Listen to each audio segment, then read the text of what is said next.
All right, wonderful people. Welcome back once again to this wonderful channel where we bring you back-to-back update. My work here is to bring you information to make sure that information is rightly at your door table because we need information to thrive. There is this video I'm going to show you now. Watch and comment by yourself. Let's watch that video together. You will see what this man is saying. He is believed to be the commander of the Biafra Liberation Army, BLA, that was unveiled by the Prime Minister of the Biafra Republic government in exile. So just take a look at that video. Don't forget to comment and like our channel. Please try and share our video because that's the only way you can make others to be seeing this video. Please drop your like. Don't just watch, like and comment so that the video can go there. Alright, so you can watch that video by yourself. I ain't here to do it. You are the one doing it to yourself. You want negi or can you the vice president of this zoological country, and he not the one visiting the Boko Haram? You don't ask yourself question. Now Tinubu is there, Jagaban of the nation, the father of Agboro, Papanda Agboro. Are you not aware? Are you people not aware of what I'm saying? The father of Agboro, he is there now, celebrating Yorubas, and you are here killing your people. You are here planning a way to scatter the life of your youth, the grown-up ones. Do you think that we don't know what to do? Do you think that we don't have something hard to do in life? At least I was once a soldier man. Look at me today. I am fighting for my freedom. And that freedom, all I know. And Biafra must be our nation. Because Biafra is my nation. I strongly believe these days, before God and Mama Abbas, I will cut her. I will cut the hand. Come go to the reality. I must cut off the hand. That's one thing I believe. And I strongly believe that Chukwu Okike Abiama ya Galeru goziere anyị mmadụ dịka Simon Ekpa. Say Ekekere ligwe ka ụwa n'ichelu n'icha. Ajala wajala. Owo gulofọkụ idide jawa. Owo na nye chele chiche gaala ugwu Hausa si ndị Hausa kwalie ha chere anyị agbụchapụ Igbo. Owo na nye jebala Hausa Sinda usakwalie mo Yoruba si Yoruba kwalie. Ana tira with umunna anyị. Ma ndị iro anyị ahụ niile ma umunna anyị niile ga-agali hima. Ekekere ligwe ko we ga-alụ anyị ọgwụ alaka. We ga-alụ ya lori. We ga-alụ ya lakọ. We ga-alụ ya lankwo. Simon Ekpa must live for us. Onwero ka ndị iro Yesu wee chọọ ya. Enweta ya. Onwero ka ndị iro Yesu wee chọọ mmadụ dịka igwe pụta ụzọ. Oke nwa la ala Igbo gba gburugburu. I ga-adịrị anyị ogologo ndụ. Ị ga-adị ndụ wee rie uru afọ ịtara n'elu ụwa. Ị ga-adị ndụ wee rie uru strọgụl a. Ndị a niile na-echere ọdịda ya bụ nke ha. Pụta ka m na-agụ elelu isi suma the rock. Ihe aga eri azụ aga eri ya. Ihe aga atalisi azụ aga amụrụ atalisi ya. Ọ bịara egbu ya ga-egbu onwe isi ala wa ga-eji nke wee. Pụta ka m na-agụ elu isi anyị niile. Isi ụmụ nke m niile. Anyị ga-adị ka echi maka echi ada agwụ agwụ. Biafran mission must be accomplished. Mission must be accomplished. Only but one day, I just want to throw this message because I don't have much to tell you people. But only to tell you and to remind to you that after 14th, 15th, without releasing of Nnamdi Kanu, there must be a coffee in Biafra land at large. If I see you on the way, if I get you on the way, your own is gone, and you must lose your life. Sure. You must lose your life. This is all I have to tell you people, and I want to still tell you people that I am still coming back here. Again. I will still come back again. Huh? In the play. The show. In the show. In the play. In the play. In the show. WOTOWOTO puna bode. WOTOWOTO puna bode. This is the message for you people. If you not comprehend, if you not comport yourself, I must keep on killing you people. I don't stand gidibang gidibamo. This is Biafra revolution. Amen. This is Biafra Revolution. Amen. This is Biafra Revolution. Amen. We are good to go. Good to go, good to go now, Ajuaya. We are good to go. No. Ajuaya. You don't get them there, Say. Hope of the common man, but from what we have seen so far in Nigeria, you find out that the court is virtually the hope of the rich man and a man who has the money bag or the man that is in power. That is how things works here as far as Niger they concern. Now the matter, now the things we be say that they do. But meanwhile, make I carry you go to the full details of that information, make you see waiting the bishops they tell Tinubu make you do.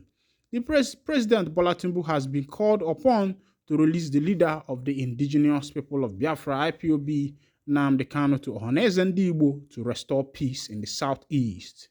The Archbishop of Enugu Province and Bishop of Enugu Diocese, Anglican Communion, Most Reverend Professor Emmanuel Chukwuma, gave the advice during a Thanksgiving held by Ohaneze at the Cathedral of Good Shepherd Independent Layout, Enugu. The Thanksgiving is the commemoration of Igbo Day celebration coming up on September 29th in Enugu. Chukwuma urged Tinubu to obey court order which discharged and acquitted Kanu in October last year. Quoting him, "We must make Tinubu obey the rule of law. Nnamdi Kanu must be released. They should stop deceiving themselves. Let them release Nnamdi Kanu to ohanezendigbo and see what will happen. Thank God we are overcoming sit at home on Mondays.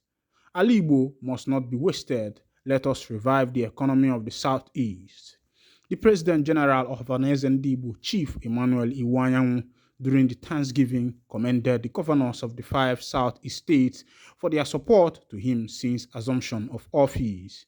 He assured that with such support and that of other Igbo leaders, including Indigbo in diaspora, Igbo would soon regain their greatness. He further urged Indigbo not to despair over the current situation of the region, assuring that things would soon turn around for Indigbo. This one is coming from the Archbishop of Diocese of Enugu, Most Reverend Emmanuel Chukwuma, Professor. Indeed, I think that he has spoken like a man of God. The best thing that will happen to any nation is where they have good men of God, prophets, who speak without prejudice, because the pastors and men of God that we have these days is something that when you start looking at them, you start wondering, are these people truly men of God that they call themselves? Because we know people like Isaiah, Hosea, Jeremiah, many of these prophets that were in the Bible, Micah and the rest of them, Malachi, name but a few, there are many in the scriptures, even Zechariah and the other ones, John the Baptist of the New Testament, they spoke the truth without minding who else is God's.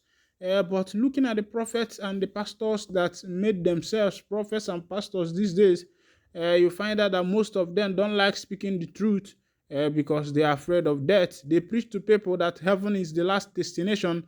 Meanwhile, they are very afraid of going to heaven. They are still building their mansion, and they are wondering, what if we die? Who is going to take over our mansion? That is what is in the mind of today's prophets, and that is how they go about preaching what is not it. Even though there are many of them who are good ones, but kudos to Most Reverend Professor Emmanuel Chukwuma, who has made the truth to be known. There are only few prophets or only few bishops and men of God who will open their mouth to speak the truth. Because why the truth have traveled, as it stands now, the truth traveled. And I don't know when truth is going to come back, is because those who call themselves prophets and men of God are now bowing to politicians. Politicians are the ones that are supposed to come to the prophet and seek advice, seek counsel, like the days of old. If you are familiar with the Torah, the time we were in school, we were told that book is called the Book of Pentateuch. It is called Pentateuch, where they have the analysis of the Old Testament, when it was written, who wrote them, and when they were written. And you see so many things about the olden prophets where they stood against evil government and they made sure that justice prevailed in the city. And those days, whenever a prophet called upon a politician or a king or a leader, the king starts marveling because he will be wondering, why is the prophet calling me now? Have I committed an offense? Have I gone against God? Am I doing something that is not it? Even remember those days that prophets in Israel, they spoke to other kings in other nations. Even during the days of what is his name? Elisha. Elisha prophesied not only in Israel, he did that in Syria and other neighboring countries, Moab and the rest of them. But that is not what we are seeing these days as far as prophecy is concerned, because people are actually looking for their pocket. They will tell you what will sweet you, so that you will find them small money, they will tell you what will make you happy so that your pocket go shake, you go bring money. Many of them these days are even prophesying for money. Meanwhile, another thing I want to touch light is the issue of the governors in the southeast and also ohanezendigbo themselves, who have forgotten that Anigbo is one of the business hub in Africa. People don't know that main market is the biggest market in Africa as far as Africa is concerned. People from Cameroon and other part of Africa comes to main market to do their trade and buy things and go. Even people buy things from Nigeria and send to Liberia, send to Guinea Conakry, send to Ivory Coast and the rest of them, which most of you don't know. So don't think that the politicians of other parts will be happy to see you prospering, to see your country moving forward.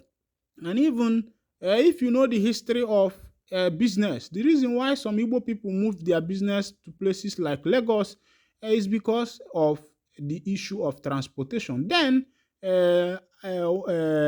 main market was the hub of it. Up Iweka Road, electronics and the rest of them. But as stamp duties and custom disturbance, you will pay your stamp duty at the seaport. And when you come out, police will disturb you, custom will disturb you, NDLA will disturb you, civil defense will disturb you, VIO will carry their own come. Plenty things, road safety. And when our people thought of all these things, it's not that there are no vast land in an Igbo for people to be doing business. When the Igbos thought about this and they felt that, okay, let's find a way to move our business to Lagos. And some of them, immediately they bring their container, they sell it in Lagos there without bringing it home. So it was because of issue of bad governance and pressure that made, because there are vast lands. And for some people that are saying Lagos is the hub of business, if we bring our business to Aligbo, who is going to buy it from us? If you bring it there, people will come from Lagos and be buying it. That is why governors in the southeast should look away from political matters. Politics is after the politics, after the campaign. You leave the campaign and focus on your area. In Port Harcourt, they have a good seaport there.